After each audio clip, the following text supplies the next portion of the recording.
Hi, I'm Melissa Carter.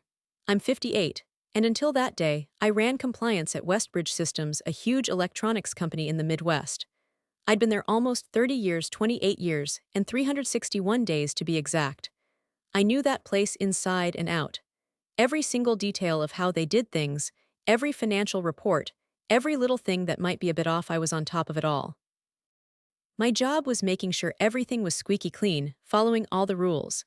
My office was on the 8th floor, way off by itself from everyone else, all quiet and sunny. It was so perfectly organized, people called it the truth box, kidding, of course. I always figured that if everything else goes to pot, integrity's the one thing you gotta hold on to. It was raining a little that Wednesday afternoon. I was just finishing up the second quarter audit when my assistant popped in with a note. The CEO wanted to see me. 10th floor, conference room. Now, I looked up thinking, was this planned? Nope, just a note saying I'd understand why. My stomach kind of dropped. In nearly 30 years, I'd never been called up to the 10th floor without a scheduled meeting. That floor wasn't for small talk. That's where they made the big, life-altering decisions. I went into the conference room and there he was, Walter Grant, the new CEO, only been there a year. He had this quiet voice, but it gave me the creeps, I swear. That thin leather folder was sitting on the table, placed so perfectly it gave me the creeps. Melissa. He flashed a smile, but his eyes didn't join in. How long have you been with us? I kept my voice even. 28 years and 361 days. Almost 30 years. That's admirable, he said, nodding as he slid the folder towards me. Unfortunately, today's your last day. I just looked at him, not saying anything. I didn't have to open the folder to know what it was. Staff reduction, he said, like he was letting out a sigh. Operating costs are getting tight. The board had to make some difficult choices. I didn't flinch, just listened. Every word he spoke felt like a stab, not because it was unexpected but because it was so carefully planned. I knew the score. Next Monday, just 3 days from now, all my retirement, everything I busted my butt to earn would be fully mine. 3 lousy days. I stared at him, my eyes steady. So this is it? Walter paused, maybe surprised by how calm I was. I know this is hard, but I hope you'll sign the severance agreement. It's pretty good, considering. I didn't even reach for the folder, I just stood up. Thank you for letting me know. He seemed shocked. Maybe he expected tears, pleas, complete panic, but not from me. I'd looked over thousands of pages of data over the years. I knew when something was off, and that room reeked. I left the 10th floor and got in the elevator like I was waking up from a long sleep. The fluorescent light above flickered. I always figured I was ready for anything bad, but betrayal. Never saw that coming. Right then and there, I knew this wasn't just about losing my job. This was a hit job, a carefully planned attack to wipe out everything I'd built, like I was never even there. I walked back into my office, the glass door closing behind me with this awful finality. My office looked exactly the same, my planner, my half-finished coffee, the file I was working on, but I knew in my gut that after today, everything would be different. Sitting on my desk, like it had been waiting for me, was the folder Walter had handed over. COVID Internal Severance Agreement, it said in big, bold letters. I flipped through it, my eyes landing on Clause 12. I'd have to give up any right to sue them or fight for any money, including my pension and what I'd earned over the years. I put it down, feeling strangely calm. It all clicked. They weren't trying to save money. They were trying to get rid of me. This whole thing was timed down to the minute. Sign by 5 p.m. tomorrow and I'd get 3 months' pay. Don't sign and I'd get nothing. No pension, no insurance, no record of the 28 years I gave them. I picked up the phone and called Kelly, our HR assistant. Melissa, actually. Her voice went tiny when she heard me. Just one question, I said, trying to sound calm. How many other people were let go today? There was a pause. Just you, ma'am. I gave a little hollow smile. I see. I hung up before she could say anything else. I gripped the phone, not because I was scared, but because it all made a terrible kind of sense. It was personal, and I was the one they wanted gone. Quietly, I packed a picture of Henry, my husband, who'd been gone 8 years after a long, hard fight with illness. I grabbed the mug my daughter gave me for my 50th. She'd scrawled, "Mom, you're the strongest person I know." And that certificate, proof of my 25 years, the years they now pretended never happened. Some security guard I'd never seen before walked me out. He just mumbled, "Have a good afternoon," and that was it. The rain had finally stopped. I sat in my car for ages, watching the wipers clear the last of the rain. My head wasn't a mess like I thought it would be. Honestly, I felt strangely clear-headed. I drove home, the route so familiar, past our old bookstore Henry, and I went there every Saturday past the coffee shop where my book club meets. A feeling of losing everything started to creep in, but I wasn't about to let it win. Not today, no way. The second I got inside, I poured myself some water and sat down at my desk. I opened Walter's file, spread out every single document, and took pictures of each page. I wasn't going to sign anything, but I was going to document everything, every single word, every date and timestamp, even the little handwritten note Walter added to the last page. I hope you understand this is best for everyone, it said. Best for who, exactly? I went to the safe in my study and got out a file I'd been keeping for 4 years. It was full of memos, emails, and copies of financial reports, anything that felt fishy, I'd saved. I had my suspicions, but I didn't have proof until 2 weeks ago. That's when I found out a shipment worth over $3 million had gone out without the proper paperwork. When I asked about it, management gave me this creepy response. Don't make waves, Melissa, just trust the process. And now, suddenly, that process was getting rid of me. I'm not one to cause trouble, but I believe in the truth. And the truth wasn't in that severance package they sent, it was in the numbers they were trying to hide. I fired up my laptop, typed in my password, and started an email. It was to Andrew F. Walters, an old buddy of mine, used to be with the Inspector General's office. Now he's a big shot at the Treasury. Subject line: Urgent problems at Westbridge Systems. I have no idea what's going to happen after I hit send, but I know one thing: they tried to shut me up. Big mistake. I didn't get a wink of sleep that night. Not from being scared, but because my brain wouldn't shut off. I sat in my home office, the soft yellow lamp illuminating years of files, all perfectly organized and labeled. People used to ask why I was so meticulous. I'd always say it was just a habit from work. But deep down, I knew something was off for a long time. Westbridge wasn't perfect, but things really went south after the leadership changed. After 24 years there, things started getting shady. Weird temporary expenses, fudged quarterly reports, and last-minute approvals that just didn't seem right. As the day wore on, nothing felt like a coincidence anymore. I unlocked the safe again. This time, I wasn't looking at documents, but for an old business card I'd stashed in a leather notebook. It was Henry's gift for our 20th anniversary. The card was a little worn. Jonathan Miles, Senior Investigator, SEC Chicago Division. Jonathan had worked with Westbridge on a joint project 7 years back. He was an external auditor then. He was a good guy, but tough as nails. We'd butted heads over a few reports, but I admired that he didn't mess around with any shortcuts. I grabbed my phone, scrolled through my contacts, and landed on 1 Miles SEC. I wasn't even sure if he still used that number, but I dialed it anyway. After 3 rings, a tired-sounding man answered. Hello, Jonathan, it's me, Melissa Carter. A pause, and then a soft laugh. I figured I'd never hear from you again. What's up, Melissa? Are you still with the SEC?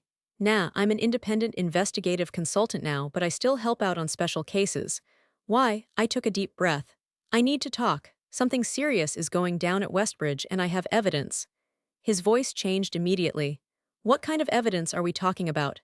The kind that could give a boardroom nightmares. I need to meet with you ASAP. We agreed to meet the next morning at a law office in suburban Evanston, a place that was low-key enough to keep us hidden, but still official enough for me to show him everything safely. I got up that morning and put on my light gray suit, the one I'd break out for board meetings. I brought 3 big binders with me, organized by year, plus an encrypted backup USB drive. Jonathan was already there. His thick brown hair was gone, but his eyes were just as intense as I remembered. When I put the folders on the table, he looked at me for a second and then asked, his voice heavy from the night before, Are you sure you want to do this, Melissa? He continued, If it's what you say it is, we're not talking about a small thing. This is going to bring in a federal investigation. I just nodded, no question. I don't want to, but they left me no choice. For the next couple of hours, I spilled everything. Emails, reports, timelines. From requests to tweak the data to fit the media plan, to backdated quality certifications, to shady representation expenses with no record of where the money went. When I was done, Jonathan leaned back in his chair, staring at the mess in front of him. They fired you before your retirement, didn't they? I said it straight, 3 days before, he nodded. That's the stupidest thing they could have done, and it might be what takes the whole system down. I didn't say anything, but I knew then it was a done deal. Jonathan went on, I'm sending this straight to the Office of Special Investigations in D.C. I'll need you to stay in touch. And Melissa, don't sign anything no matter how many times they call. I nodded. I won't sign. For almost 30 years, I played it straight, followed every rule. But I wasn't gonna let them steal everything from me with some sneaky paperwork trick. Walking out of that office, the sun was blazing. A gentle breeze messed up my hair, and I felt so much better than I had in ages. It wasn't that everything was fixed, it was just I'd finally done something. And this time, they weren't gonna sweep the truth under the rug. So Monday morning, I showed up at that federal building downtown Chicago. Jonathan had set up this meeting with the SEC investigators. I lugged in 3 boxes bursting with files and a hard drive packed with over 1,000 pages of proof. I'd organized everything, every note, every email, every signed report by when it happened and how bad it was. I had this feeling in my gut this day would come, so I kept everything. The investigators were waiting in this conference room, all glass and bright white lights bouncing off those whiteboards. Besides Jonathan, there were 2 others. Lisa Moreno, this lawyer who handles stuff like this, and Brent Hutchins, a guy who crunches numbers. His face was like every number was a giant warning sign. Let me be clear, Lisa said after we shook hands. Everything you tell us now is officially part of a federal investigation. You can't take it back. Are you sure you're ready for this, Melissa? I gave a strong nod. I've already lost everything. They left me no choice. Jonathan started going through the first box, looking at those papers with this intense focus. Brent plugged the hard drive into his computer, going through the files I'd sorted. There were bogus profit reports, emails from the big shots pushing for bigger profits, and personal notes about sketchy meetings. After about half an hour, the room was totally silent, with just the click-clack of keys, papers being shuffled, and the occasional heavy breath. Brent was the first to look up, staring right at me. Do you understand what you've given us? I just knew those numbers were crooked, and I couldn't keep acting like I didn't see it. Lisa slowly nodded. Westbridge bumped up their revenue by at least 18% in the last 2 years. Your files back up the internal tax stuff we've been worried about. But what really gets me, she added, is what happened before David Langston showed up. I nodded and pushed another binder across the table to her. The shady stuff didn't start with Langston, he just took it to the next level. It went back to the previous CEO, Harold Brantley. Jonathan nodded slowly. I've heard that name. Brantley just left without any fuss. It's time to dig deeper. I pointed to an old email chain. There were messages between Brantley and the old finance guy, asking for some small tweaks to the quarterly numbers to keep the shareholders happy. Brent studied the screen. This isn't a quick scam, it's a planned-out financial lie. Lisa shut the binder. We're going to formally look into this with Westbridge's board right away. We'll also get in touch with the local U.S. Attorney's office. Then she paused, but Melissa, she stopped talking and looked right at me. You're gonna need a lawyer. And then she added, from now on, don't talk to anyone at Westbridge, okay? Everything goes through us. I nodded, my voice steady. I got it, I'm not going back there. Jonathan stood up and put his hand on my shoulder. You did good, he said. I know this is tough, but you're not on your own anymore. When I walked out, the April sun was shining on the stone steps. Folks were rushing around, clueless that a middle-aged lady had just kicked off a huge financial investigation in the Midwest's manufacturing world. I don't know what's next, but I knew one thing, the quiet was over. 3 days after that meeting, my phone was ringing off the hook, starting early in the morning. Unknown numbers, no messages left, I didn't pick up. I knew exactly who was trying to call. Later that morning, I got an email in my personal inbox. It was marked urgent and came from the Westbridge Systems bigwigs. I opened it, and the first line said it all. Dear Ms. Melissa Carter, we are writing to inform you that the decision to let you go on the 17th has been completely reversed. You are now back as a full employee, with all the perks, including your retirement and health insurance. And then, in small, faded italics, they added, we'd also like to talk to you about possibly being an advisor during the upcoming restructuring. I just sat there for a few minutes, not from shock, but because their handling of the whole mess was so pathetic. There wasn't an apology, not even a tiny bit of admitting they'd messed up.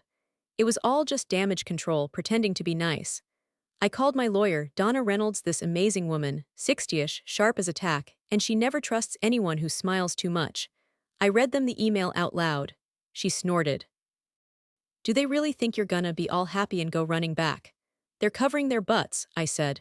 They know the SEC's sniffing around and they're freaking out, Donna said, because they know you can bring the whole thing crashing down. We decided not to answer right away. Donna sent a short, formal letter instead. Something like, Ms. Melissa Carter will only talk if her lawyer and her own investigators are there.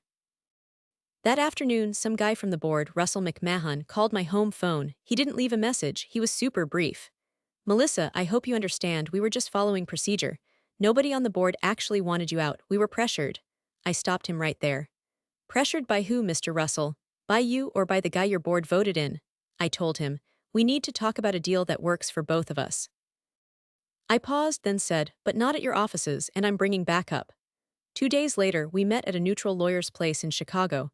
I showed up with Donna and the SEC guy just like we'd agreed. Sitting across from me, looking beat, were three of them. There was Russell, the legal boss, and then David Langston, the guy who ruined everything for me. You could see the stress lines, even though he tried to hide them with that perfect hair. Russell started talking. We're sorry this all happened, Ms. Carter.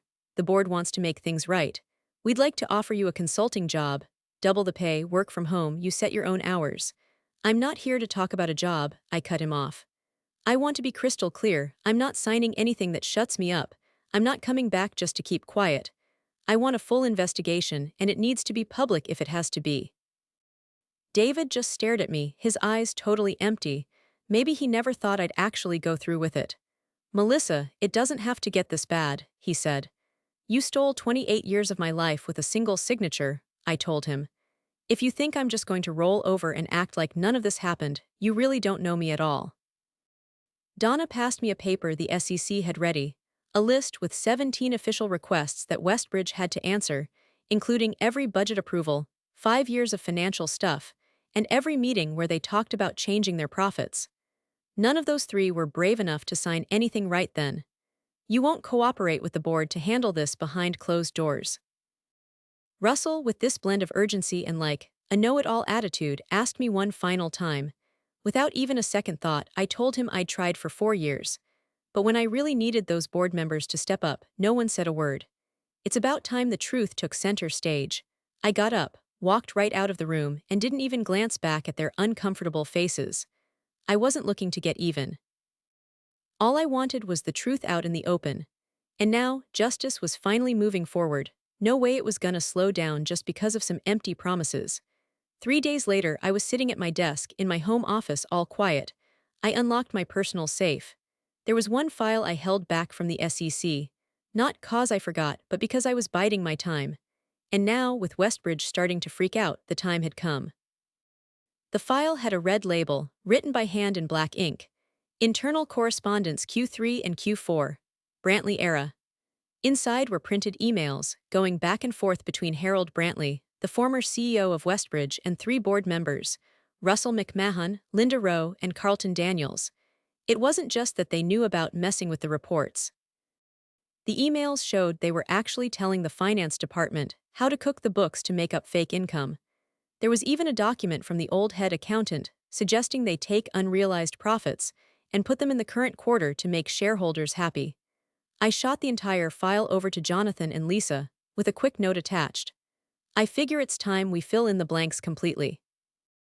Jonathan practically blew up my phone right away. He said, Melissa, this isn't just making things worse, this is the whole damn thing, and I told him, real calm yeah, time to light this fuse. That night I didn't even bother with the TV. I didn't need to. More than 10 financial news websites were screaming about it. ETH was expanding their investigation into Westbridge Systems, board members were implicated, investors were demanding answers, and Westbridge stock had tanked by 30%. The next day, the Wall Street Bulletin had the whole story plastered across the front page. The headline was huge: Whistleblower Melissa Carter and the Fight for Truth. They didn't call me a victim, they called me a hero. By lunchtime, 4 top Westbridge guys had quit: Russell, Linda, and Carlton, all names I'd outed in those documents. The fourth was Doris Meeks, the head of PR, the woman who'd been spinning their lies. I got a call from Donna, her voice practically bubbling over. She said, You did what a whole team of outside auditors couldn't. You brought down the whole rotten thing from the inside. What about David Langston? I asked. Donna paused for a second. He's officially gone, she said. No golden parachute, no goodbye party, nothing. I didn't celebrate. I just went out back, sat in the old wooden chair Henry made, and let the May breeze wash over me. It smelled like something new was finally starting. Like the truth had finally won. Like I could finally breathe, the press wouldn't let up. Big shots, the ones with all the money, wanted to talk to the SEC themselves. Some people even talked about suing because they felt the company had been hiding things for too long, and it cost them money. Then, one of our partner banks said they were hitting the pause button on everything until they figured out what was going on. Westbridge, which used to be this big deal, like the Rock of the Midwest factories, was suddenly trying to fix what was left of its image. Jonathan sent me a text. They're trying to save the place, but it's already crumbling from the inside out. I texted back, well, at least make sure they clean up the mess properly. This whole thing wasn't about me anymore. It had turned into something bigger, a warning for anyone who thought staying quiet would always protect those in charge. And here I was, a 58-year-old woman who got pushed aside for speaking up, now showing that the exact opposite could also be true. The battle wasn't over. But for the first time in ages, I knew one thing for sure: I wasn't alone anymore. 6 months after I walked out of that lawyer's office, with the last of the evidence in my hands, I was in a federal courtroom on the opposite side of that long, blue-covered table. David Langston walked in first. Same fancy clothes, same know-it-all walk. But this time, his eyes weren't jumping around nervously. They were just blank. Behind him came Carlton Daniels and Linda Rowe, two of the three board members who used to give me the friendly nod during those quarterly meetings. They didn't say a word, just walked in quietly, like they were forgotten chess pieces, about to be swept off the board. So there we were, all three of them in the defendant's box. The judge started going over the charges.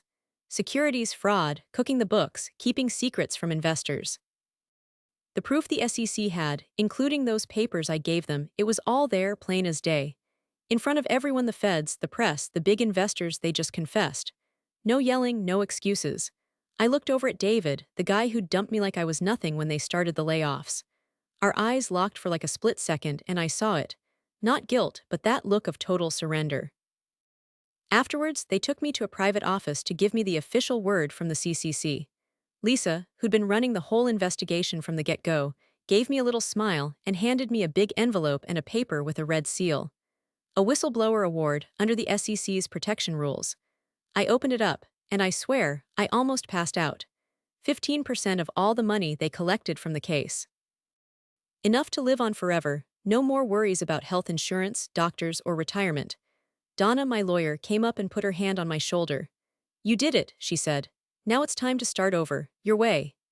That night, I was sitting in the cozy kitchen of the lakeside cabin I'd moved into after everything had calmed down. This was the house Henry and I had always talked about, but we never actually got around to building it until now. I'd made it real, this peaceful spot where the afternoon sun streams in, the waves whisper on the beach, and I can remember the only man who ever told me my focus on the small stuff wasn't a flaw, but my greatest strength. So I decided to do something to honor him. Just 3 months later, the Henry Carter Scholarship Fund was born. It was meant to help women go after careers in ethics and corporate compliance stuff people sometimes think is boring, but I honestly think it's the heart and soul of how our economy works. We had a small, respectful launch at my old college. Standing there, looking out at these young students, their faces bright and hopeful, I felt something I hadn't felt in almost 30 years. I wasn't kicked out of the game. I was creating a whole new opportunity for the next generation. My story didn't end with a judge's decision or a check. It kept going in the scholarship applications from young women who wanted to fight for honesty, the thank you notes from single moms, and the letter from a Latina student who said she'd never dreamed of studying finance until she heard about what happened to me. I wasn't just Melissa, the woman they fired 3 days before retirement. I was Melissa Carter, the woman who refused to be silenced, and that I knew would be more powerful than any lawsuit, any settlement, any company. And on quiet afternoons, when my granddaughter's laughter rings through the yard and the pine trees, I just smile. I refused to let my life just stop. I turned the whole mess into something I could learn from. You can try to bury the truth, but it always claws its way back up. About a week after the trial wrapped up, I got this FedEx package from Westbridge Systems. Fancy envelope, gold trim, the whole deal. 3-page letter inside from the interim CEO, Patricia Donovan, signed on behalf of the new board, of course. It was a big apology, basically begging me to come back. Strategic Ethics Advisor, they called it. Total control over my schedule, a private office, and they'd pay me whatever I wanted. I read it, folded it up, and tucked it away in the same drawer where I'd kept my very first employee badge. Been almost 30 years. It wasn't nostalgia or anything, just a feeling of closure. I knew I'd done what was right, and going back wouldn't change that. So I sent them a short letter back. Polite but firm. Told them I wasn't interested in fancy titles or money. What I needed I already had. And it didn't come from them, it came from knowing I did the right thing. I wasn't coming back, but I wished them luck cleaning up their mess at Westbridge. After that, I started working with the SEC and some other groups, trying to improve how whistleblowers are treated. State and federal levels, advising on policy changes and all that. We talked about better legal support, faster responses, and most importantly, how to stop the kind of underhanded crap I went through at almost 60 years old. For once, I was on the other side.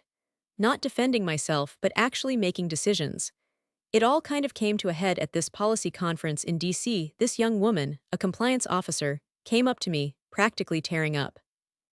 She told me she'd almost quit her job after finding some shady stuff going on, but reading about what I did made her realize speaking out wasn't about tearing things down, but building them back up. She thanked me for standing my ground. I couldn't help but grin and told her I wasn't some kind of pioneer, just one of many who finally found their voice. I told her it was her turn now. These days, I spend my time at Henry's lakeside cabin in Michigan, the retirement place he always wanted. Mornings, I make a pot of coffee and sit out on the porch, watching the sun come up over the lake. Evenings are for walks with my granddaughter. She chatters about school and how she wants to be a therapist someday so she can help people who feel like no one's listening. Every weekend, my daughter Rachel comes up with her husband and kids. The little ones tear around the yard while we hang out by the grill, making memories and laughing a whole lot more than we cry. Rachel told me once that I wasn't just some poster child for doing the right thing, but that I'd taught her how to be strong even when things get tough. Hearing that was the best thing ever. Sometimes my story still pops up in the news, like on business ethics panels or in reports about changing the rules. Some magazine even called me the woman who made the system stop and look at itself. But I don't let that stuff go to my head. Life's too short for that. I'm still Melissa Carter, the same person who used to pore over all those numbers and documents. When something felt off, I couldn't just ignore it. I remember doing a national radio show one time, and the host asked me a really tough question. If you could go back, would you have kept quiet to protect yourself? I didn't even think twice. It cost me my job, almost ruined my good name, and I went through a really tough time. But even knowing all that, I'd do it again. Some things, like your self-respect, just aren't worth giving up for any kind of reward. Now, what happened to me is more than just a story. It's a signal for anyone who's ever felt like they were the only one fighting against something dangerous. I don't need to prove anything to anyone anymore. I just need to keep on living in a way that feels true to me, just like I always have, and trust that somewhere, someone out there, facing that tough choice between silence and speaking up, might hear this little whisper of a reminder. You're not alone, and the truth always comes out eventually. My story isn't just about fighting for what's right. It's proof that even when the truth is hidden, it still surfaces. I was once brushed aside, labeled a problem, but my guts and my principles turned me from someone they could forget into a symbol of doing what's right. These days, I live a good life with my family, and I work on building stronger protections for anyone who speaks up, so no one ever has to choose between their job and telling the truth, the way I once did. I was raised in a home where keeping your word was everything. My parents, they were old school, you know. They believed in honesty above all else. I learned early on that a handshake meant more than any contract. We weren't rich, not by a long shot, but we had each other, and that was enough. One day my dad got laid off from his job. It was a shock. He'd worked at that factory for like 30 years. I remember the worry etched on his face. We were scared. Bills were piling up and the future looked bleak. He started applying everywhere, sending out resumes like crazy. But nothing. Then, a local businessman offered him a deal. It was a chance to run a small store, but it required a big investment. We didn't have the money, we were tapped out, but Dad, he was determined. He went to family, friends, anyone who might believe in him. He promised to pay them back every cent. It took a while, but he scraped together enough. He opened the store and it was a success. He worked tirelessly, day and night. He treated everyone with respect always. Slowly but surely, he started paying back the people who had believed in him. I watched him, this man I looked up to. I saw his grit, his integrity. He taught me that your word is your bond. He showed me that even when things get tough, you don't give up. You keep going, you do what you say you're going to do. And in the end, that's what matters most.